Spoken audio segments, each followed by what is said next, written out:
India voice, आपकी सोच, आपकी आवाज। नमस्कार, स्वागत है आप सभी का झारखंड की खबरों में। मैं आपके साथ निकिता कश्यप। बुलेटिन की शुरुआत करते हैं। झारखंड में पुलिस के द्वारा ईडी के दफ्तर पर रेड किए जाने के बाद राजनीतिक प्रतिक्रियाएं लगातार शुरू हो गई, जिसमें कि आपको बताते चले कि कांग्रेस ने इस कार्रवाई पर टिप्पणी करते हुए कहा कि पुलिस का ईडी दफ्तर पर जाना बीजेपी को असहज कर रहा है और इसे बीजेपी के दफ्तर पर रेड करने जैसा बताया। तो वही आपको यह भी जानकारी देते हैं कि कांग्रेस ने यह भी कहा है कि झारखंड में कानून का राज चलता है और गलत काम करने वालों पर कड़ी कार्रवाई भी होगी। तो वहीं बीजेपी प्रवक्ता प्रफुल्ल सहदेव ने आरोप लगाया है कि हेमंत सरकार ने राजनीतिक प्रतिरोध के तहत ईडी के दफ्तर में रेड करवाई है, क्योंकि हेमंत सोरेन और उनके कई मंत्री मनी लॉन्ड्रिंग के मामले में ईडी के निशाने पर हैं। गई ईडी के कार्यालय और दर्द होने लगा भारतीय जनता पार्टी को। उन्हें ऐसा लगने लगा कि उनके दफ्तर पर में पुलिस घुस गई है। स्वाभाविक तौर पे यह बात दर्शाता है कि कहीं ना कहीं भारतीय जनता पार्टी ईडी को लेकर के ज्यादा संजीदा है। इसलिए संजीदा है कि ईडी भारतीय जनता पार्टी का इलेक्शन मैनेजमेंट डिपार्टमेंट के रूप में काम करता है। वो सही है, वो ठीक है, लेकिन भाई साहब, यह झारखंड है और यहां कानून का राज स्थापित है। और जब कानून का राज स्थापित हो तो कानून हर व्यक्ति के लिए यहां बराबर है, हर पदाधिकारी के लिए, हर अधिकारी के लिए बराबर है। कहते हैं ना, power corrupts and absolute power corrupts absolutely. सत्ता का गुमान इस सरकार के सर पर इतना चढ़ गया है कि वो पार्लियामेंट के एक्ट के द्वारा बनी गई एक संवैधानिक संस्था पर वो रेड कर रही है। साहब, हास्यास्पद स्थिति उन्होंने पैदा कर दी है। अगर किसी अधिकारी से किसी मामले में पूछताछ करनी थी तो बीएनएस के तहत नोटिस देकर बुलाने का प्रावधान था। झारखंड की राजधानी रांची में परावर्तन निदेशालय यानी कि ईडी के 2 अधिकारियों पर गंभीर आरोप लगे हैं। बताते चले कि पेयजल विभाग के क्लर्क संतोष कुमार ने ईडी के सहायक निदेशक प्रतीक और सहायक शुभम पर भी कार्यालय में बुलाकर मारपीट करने का आरोप लगाया है। और जहां शिकायत के बाद गुरुवार की सुबह यानी कि आज रांची की पुलिस टीम के द्वारा एयरपोर्ट रोड पर स्थित ईडी के कार्यालय पर वे पहुंची और जहां जांच को शुरू कर दिया गया। तो वहीं पीड़ित के अनुसार 12 जनवरी 2026 को उन्हें हिनू स्थित ईडी के कार्यालय पर बुलाया गया था और जहां आरोप है कि पूछताछ के दौरान उन पर जबरन आरोप कबूल करने का दबाव भी बनाया गया। इनकार करने पर गाली गलौज और बेरहमी से मारपीट उनके साथ की गई और जिससे कि उनके सिर में भी चोट आई है। तो वहीं आपको यह भी जानकारी देते चले कि इलाज के बाद दोबारा कार्यालय लाकर खून से सने कपड़े बदलवाने और जबरन एक रिपोर्ट पर हस्ताक्षर कराने का आरोप भी उनकी ओर से लगाया गया है।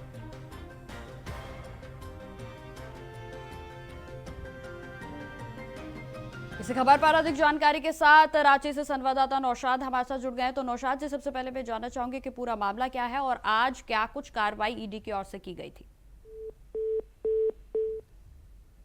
तो आपको बता दें कि ईडी के अधिकारियों पर मारपीट का आरोप लगाया गया है, जहां पेयजल विभाग के क्लर्क ने ये शिकायत की है और जहां तमाम आरोप उनकी ओर से लगाए गए। तो एक बार फिर से रांची की ओर चलते हैं, जहां संवाददाता नौशाद हमारे साथ जुड़े हुए हैं। तो नौशाद जी, जिस तरीके से मामला सामने आया है, आखिर क्या कुछ है, विस्तार से बताएं। देखिए निकिता, बंगाल में जिस तरह से राज्य सरकार और ईडी आमने सामने है, उसी तरह की घटनाएं यहाँ भी देखने को और सुनने को मिल रही है। आपने देखा कि एक पेयजल विभाग में यहाँ झारखंड सरकार में एक क्लर्क कार्यरत थे।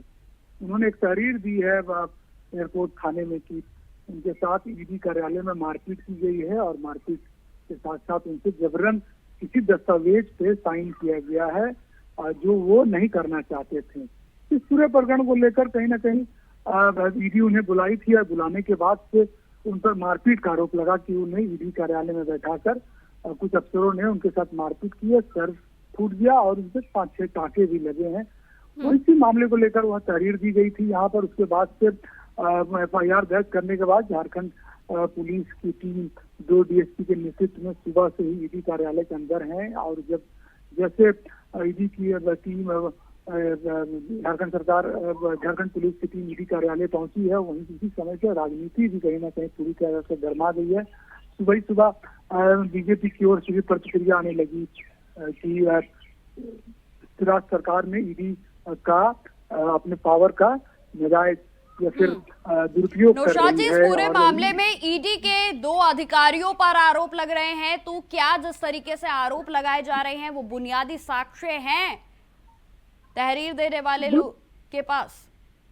बिल्कुल नीतिका, देखिए ये सारी चीजें अंडर जुडिक्शन है और ये मामला क्योंकि अब जिस तरह से ईडी की दफ्तर गई है झारखंड पुलिस की टीम सुबह से वही है, किसी तरह की कोई आधिकारिक बयान नहीं आया कि आखिर वो अपने दिनों इतने समय से अंदर में है, उसके पास क्या साक्ष्य मिले हैं, ना ही झारखंड पुलिस का कोई ट्वीट आया है और अंदर में क्या जांच चल रही है, ये सारी चीजें को लेकर सस्पेंस बरकरार है। हाँ, ईडी की ओर से चूंकि एक पावरफुल एजेंसी है ईडी, तो कहीं ना कहीं वो भी उस मामले को लेकर जवाब देगी, लेकिन ये इससे पूरी तरह से इसको राजनीति मोड़ भी ले लिया घटनाक्रम। जिस तरह से आपने देखा कि बीते दिनों झारखंड बंगाल में भी ईडी और सरकार सामने में तीखी तकरार देखने को मिले, तो कहीं ना कहीं इस बार भी यहाँ झारखंड में जिस तरह की घटनाएं प्रकरण देखने को मिल रहा है, तो बाबूलाल मरांडी ने भी इस पर अपनी प्रतिक्रिया दी है। बीजेपी के नेता उन्होंने कहा कि सरकार की ओर से जो बयान सरकार की जो पुलिस है वो कहीं ना कहीं एक तरफा कार्रवाई कर रही है और कहीं से कहीं इस पूरे प्रकरण को लेकर बिना जांच और सबूत के आधार पर ईडी के दफ्तर गई है। तो इस सारे पूरे प्रकरण को लेकर न ईडी की तरफ से किस तरह कोई रिएक्शन आए हैं या फिर न ही झारखंड पुलिस की ओर से नहीं कोई रिएक्शन आए, लेकिन मामला पूरी तरह से राजनीति रंग ले चुका है। उधर सत्ताधारी दल हो यहाँ के, उन्होंने कहा कि ईडी जब ईडी के दफ्तर गई झारखंड पुलिस तो बीजेपी के पेट में क्यों दर्द हो रहा है, यानी कुल मिला के कि कहीं ना कहीं बीजेपी और ईडी दोनों में साठगांठ है, ऐसा आरोप सत्ताधारी दल ने लगाया। लेकिन वहीं बीजेपी भी कड़ी प्रतिक्रिया दी है। उन्होंने कहा कि सत्ता का दुरुपयोग करना ये अच्छी बात नहीं है, अगर घटना घटी है तो उस पर कानूनी कार्रवाई का एक अलग प्रक्रिया होती है। इस तरह से ईडी दफ्तर में जाना कहीं ना कहीं निकिता ये चीज जरूर है कि ईडी के कार्यालय में झारखंड पुलिस का जाना ये कहीं ना कहीं अपने में एक बड़ा सवाल उठता है और इतना डेयरिंग को लेकर जिस तरह से बंगाल में चल रहा है, इस तरह का घटनाक्रम यहाँ भी देखने को मिल रहा है। पूरी तरह से कंट्रोवर्सी आ चुकी है पूरे घटनाक्रम को लेकर, लेकिन ये जरूर है कि अभी किसी तरह से न ईडी की तरफ से न वहीं से कोई प्रतिक्रिया नहीं आई है। फिलहाल अभी की जो ताजा रिपोर्ट है झारखंड के पुलिस ईडी कार्यालय में मौजूद है। जी ठीक है नौशाद जी, तमाम जानकारी के लिए आपका बहुत बहुत धन्यवाद।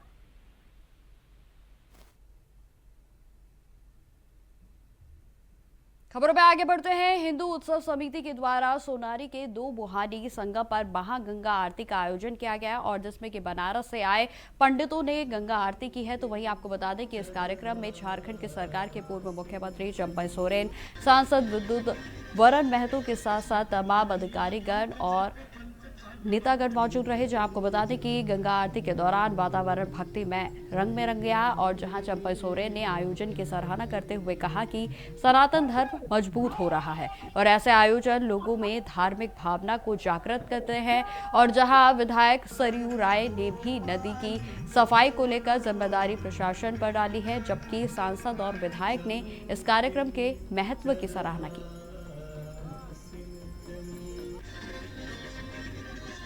तो मकर संक्रांति को मुहानी प्राचीन बहुत समय से प्राचीन काल से यहाँ विश्व पर्व लगता था और ये जो आज हिंदू उत्सव के रूप में आज आरती हो रहा, बनारस से लोग आए तो खास करके विश्व हिंदू परिषद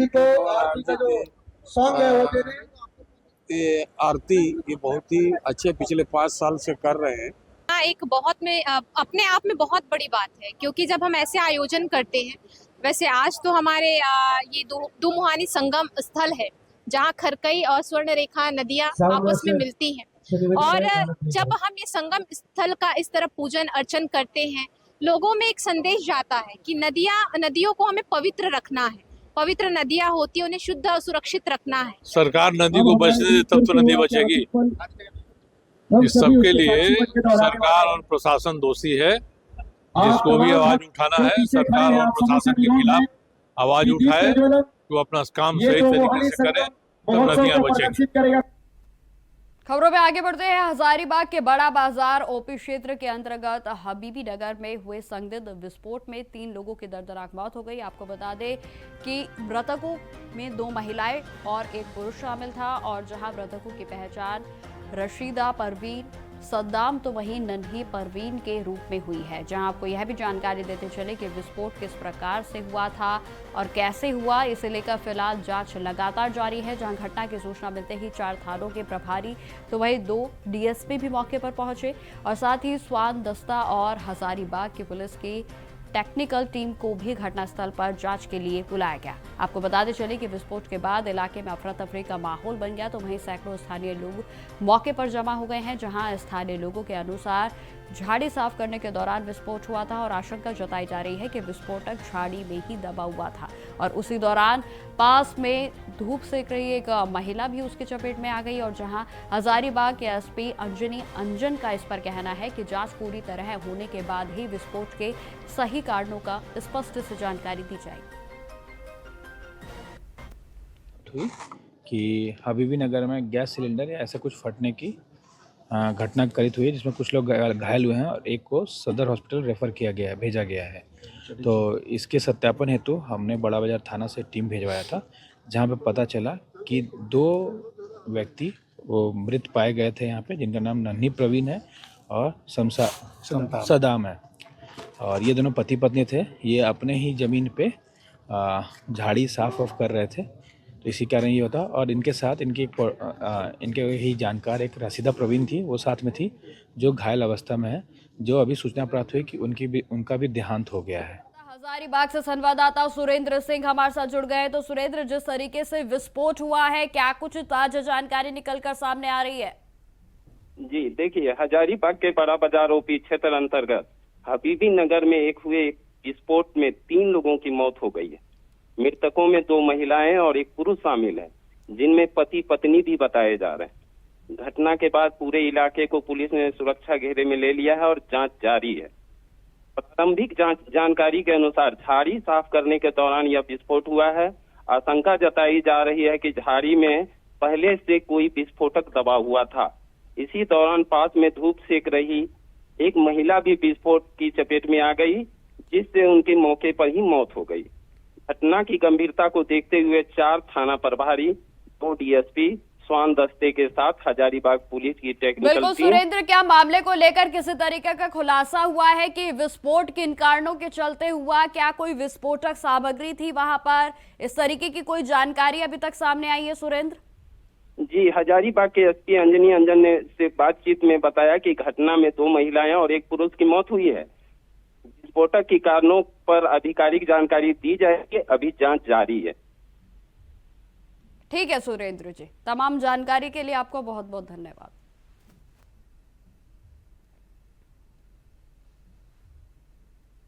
तो खबरें लगातार जारी रहेंगी, फिलहाल रुकते छोटे से ब्रेक के लिए। तो ब्रेक के बाद एक बार फिर से स्वागत है आप सभी का। बढ़ते हैं खबरों की और। खबर रांची से है, जहां लापता अंश और अंशिका की सकुशल बरामदगी को लेकर मामला अब पेचीदा हो गया है। जी हां, आपको बता दें कि झारखंड पुलिस जहां अपनी पीठ को थपथपा रही है, तो वहीं बीजेपी और बजरंग दल के कार्यकर्ताओं का आरोप है कि सूचना देने के बाद ही बच्चों को बरामद किया जा सका।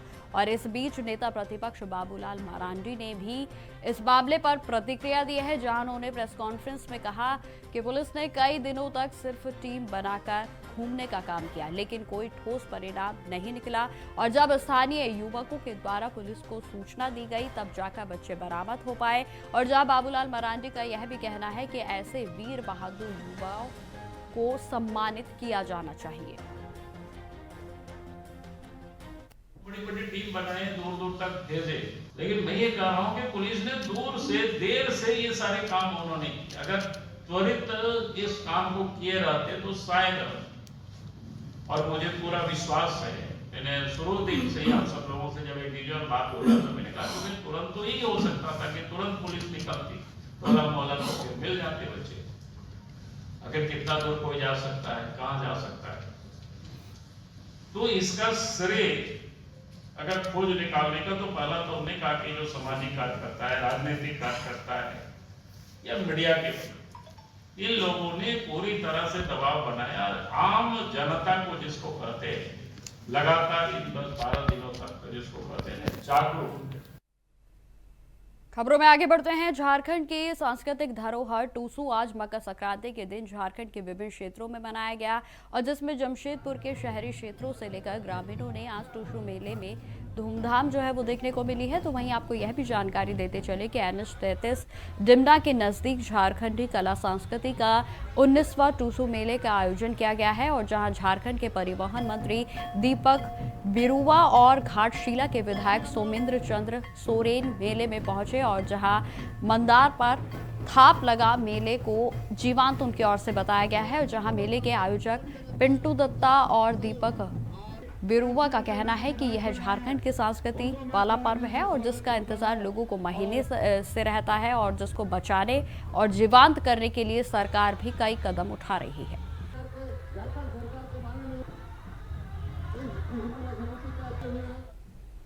तो मकर संक्रांति के पर्व के दिन जेडीयू में भी मानगो नगर निगम परिसर में धरना देकर हेमंत सरकार के द्वारा चेतावनी दी गई है। जहां आपको बता दें कि पार्टी के नेताओं और कार्यकर्ताओं ने मांगो क्षेत्र में मूलभूत सुविधाओं की कमी और सरकारी सेवाओं को लेकर अभाव को देखते हुए आंदोलन किया है और जहां धरने में नेताओं ने आरोप लगाया है कि क्षेत्र में पानी, बिजली, सफाई, रेंट रसीद तो वहीं अन्य आवश्यक कार्यों के लिए भी लोग लगातार परेशान हैं, लेकिन उन्हें कोई भी समाधान नहीं मिल रहा है।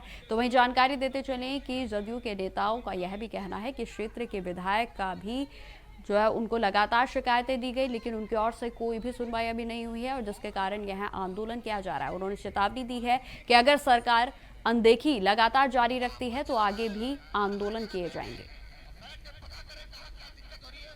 यूनाइटेड आया है मानगो नगर निगम। आप लोग जानते होंगे मानगो नगर निगम पूरा भ्रष्टाचार के आकंठ में डूबा हुआ है। कोई इलाका उसका शुद्ध नहीं है। 36 वार्ड में सभी जगह नालियां बजा रही है, सड़कों पर कूड़ा करकट अंबार है। घर में जो कचरा उठा हो रहा है वो भी सभी घरों तक नहीं जा रहा है। यहाँ जन्म और मृत्यु प्रमाण पत्र में बिचौलिया हावी है। यहाँ कोई भी टाउन हॉल नहीं है, कोई खेल का मैदान नहीं है, स्टेडियम नहीं है।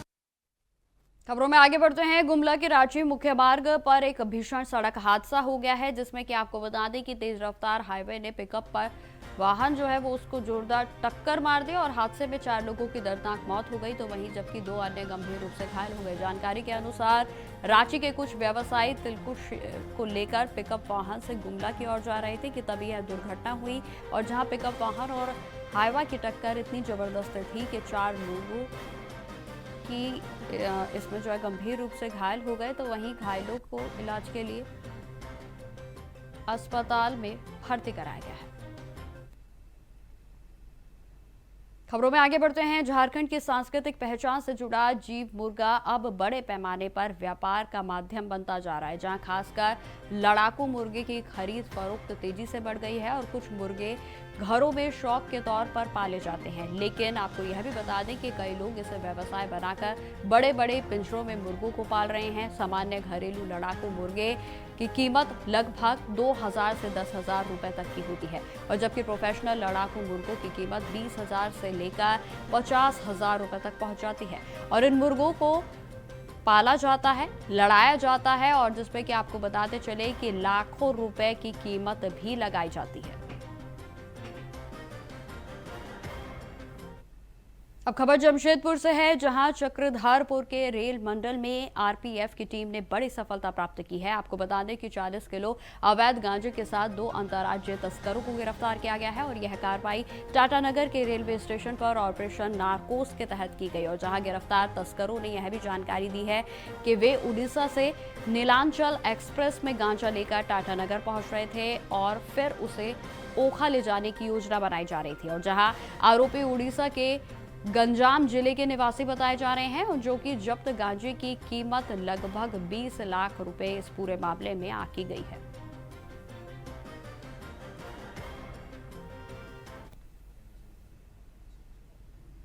तो फिलहाल मेरे साथ इस बुलेटिन में इतना ही। देश दुनिया की तमाम खबरों की जानकारी के लिए बने रहे हमारे साथ। नमस्कार।